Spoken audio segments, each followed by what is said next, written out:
Chicken কষা একঘেয়েমি লাগছিল, তাই আজকে স্পেশাল ভাজা মশলা দিয়ে একটা চিকেন বানালাম।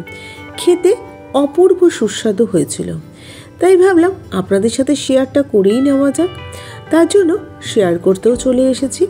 প্রথমে বেশ কিছুটা চিকেন ধুয়ে পরিষ্কার করে ম্যারিনেট করে নেব। 1 চামচ গোলমরিচের গুঁড়ো, 1 চামচ সয়া সস, 1 চামচ কর্নফ্লাওয়ার, একটা লেবুর 4 ভাগের 1 ভাগ রসটা নিয়ে নিলাম। তারপরে সমস্ত কিছুকে ভালো করে মাখিয়ে আধ ঘন্টা মতো রেখে দেব। আধ ঘন্টা পর ফিরে এলাম। একটা ভাজা মশলা তৈরি করে নিচ্ছি। গোটা জিরে 1 চামচ, হাফ চামচ মৌরি, কিছুটা গরম মশলা আর 3টে শুকনো লঙ্কাকে শুকনো খোলায় ভেজে গুঁড়ো করে রেখে দেব, পরে রান্নাতে ব্যবহার করব। প্যানে সাদা তেল দিয়ে দিলাম। গ্যাসের ফ্লেমটা হাইতে করে দিয়ে চিকেনগুলোকে ভেজে নেব। গ্যাসের ফ্লেমটা হাইতে করে দিয়েই ভাজতে হবে, নাহলে চিকেন থেকে জল বেরোলে চিকেনটা কিন্তু তখন অসুবিধা হয়ে যাবে রান্না করতে। 1 পিঠ হয়ে গেছে, আরেক পিঠ উল্টে ভালো করে লালচে রং ধরিয়ে ভেজে নিলাম।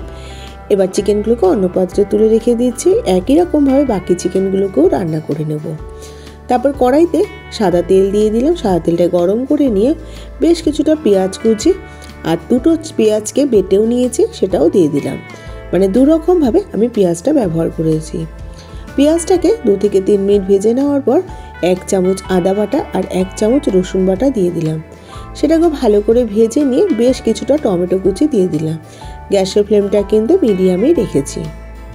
ভালো করে টমেটো, পেঁয়াজ, রসুনকে কষিয়ে নেওয়ার পর তার নুন দিয়ে দিলাম। নুনটাকে দিয়েও ভালো করে নাড়াচাড়া করে নিয়ে তারপর দিয়ে দিচ্ছি ধনে গুঁড়ো, 1 চামচ হলুদ গুঁড়ো, 1 চামচ কাশ্মীরি লাল লঙ্কার গুঁড়ো, আর যে ভাজা মশলাটা তৈরি করে রেখেছিলাম তার থেকে 1 চামচ ভাজা মশলাটাকে দিয়ে ভালো করে মশলাটাকে কষিয়ে নিচ্ছি।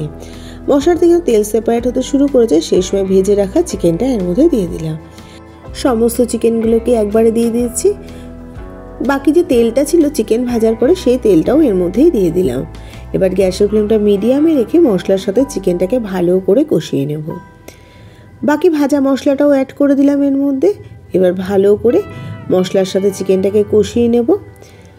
কষিয়ে নেওয়ার পর আবার 2-3 মিনিটের জন্য একটু ঢাকা দিয়ে রেখে দেবো, গ্যাসের ফ্লেমটা মিডিয়ামেই রেখে দিয়ে। চিকেনটা খুব সুন্দরভাবে সেদ্ধ হয়ে গেছে, তেলটা সেপারেট হতে শুরু করেছে। এবার গ্রেভির জন্য আমি জল দিয়ে দেবো। উষ্ণ গরম জল এখানে 1 কাপ মতো দিয়ে দিচ্ছি। জলটাকে দিয়ে একটু ভালো করে মিশিয়ে নিয়ে 2টো চেরা কাঁচা লঙ্কা দিয়ে দিলাম। তারপর ঢাকা চাপা দিয়ে 7-8 মিনিট রান্নাটা করে নেব। 7-8 মিনিট পর ঢাকাটা খুলে আমি চিকেনটাকে গরম গরম সার্ভ করে দিচ্ছি। এই চিকেন কষা রুটি পরোটার সাথে তো দুর্দান্ত লাগে, আবার ফ্রাইড রাইস পোলাওয়ের সাথেও কিন্তু মন্দ লাগে না। তাহলে আজকে এই পর্যন্ত, আবার হাজির হয়ে যাব নতুন কোনো রেসিপির সাথে। ভালো থাকবেন, সুস্থ থাকবেন, ধন্যবাদ।